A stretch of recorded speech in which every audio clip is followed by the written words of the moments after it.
A friend of mine asked if I would do a presentation at a program he was putting together called a Communicators Bootcamp.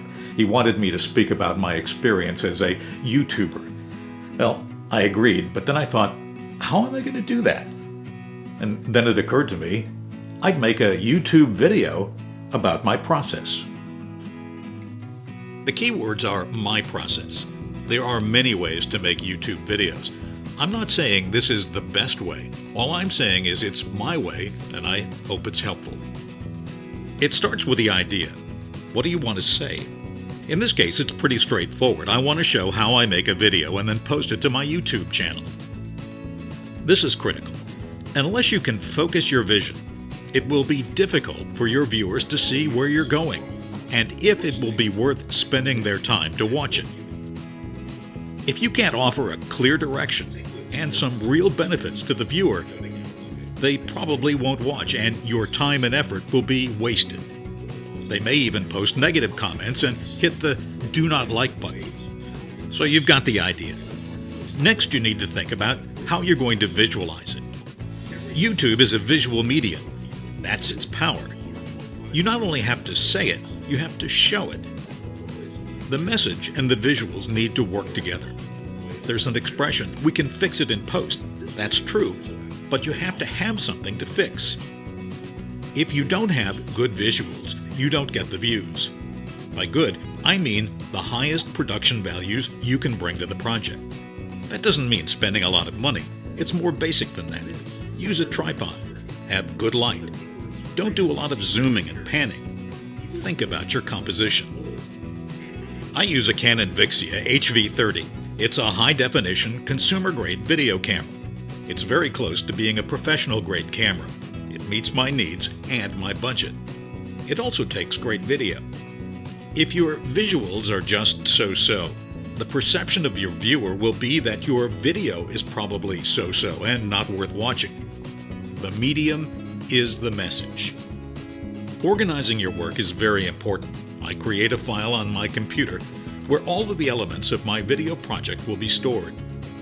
Usually, the script comes first. It serves as a shot sheet, so I'll be sure to have all the visuals I need. Remember, if you write it down, you'll have to have some way to illustrate it. Once the script is done, it's time to cut the audio. I use a program called SoundForge, but there are many ways to cut audio. The important thing is it has to be good audio. What do you want to say? Good audio is a critical production value, and that means a good microphone and a way to edit. SoundForge gives me a number of tools to graphically enhance the quality of my voiceover audio. The audio goes into the project file. The next step is to upload the video from my camera to the project file. It downloads in a series of video clips. Each time you start and stop the camera, a new clip is created. Next comes editing. I use a program called Sony Vegas Pro. There are a number of editing programs and lots of arguments about which is the best, but it's mostly a matter of personal preference. I started out with Sony Vegas Movie Studio Platinum. It cost just under $50. I wanted to make sure that I could figure it out before moving up to the more expensive professional version. There's somewhat of a steep learning curve in learning nonlinear editing. Fortunately, there are a lot of tutorials on YouTube, and you can buy training videos. But the fact is, you really learn best by doing.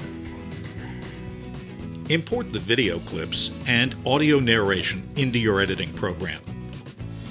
Non-linear editing is all about tracks. Your voiceover narration will have a track. Your clips will have a video and audio track. Graphics will have a track. Music will have a track. You can have as many tracks as you need, but they have to work together. YouTube has free production music available. You can use any music you want as long as you have copyright permission. If you don't, YouTube will probably not allow you to post the video on their site. Once your video is done, it must be saved and rendered. The rendered version is saved in the project file you created. In order to be seen on YouTube, it must be uploaded to your YouTube channel. Creating a YouTube channel is quick, easy, and free. YouTube will ask a few questions, including your agreement to abide by their restrictions and for you to create a password. While your video is being uploaded, read the boxes and check what they want. For example, do you want everyone to see your video or just certain people? Will you allow comments? YouTube wants to know the type of video. For example, is it in the how-to category? While it's being uploaded, you'll have to write a short synopsis of what the video is all about. You'll also be asked to add tags. These are keywords that people searching for your type of video will likely use. They help people find your video among the hundreds, even thousands that may be there on the same subject. YouTube will pull 3 thumbnail images from your video that can be used as a billboard for your project.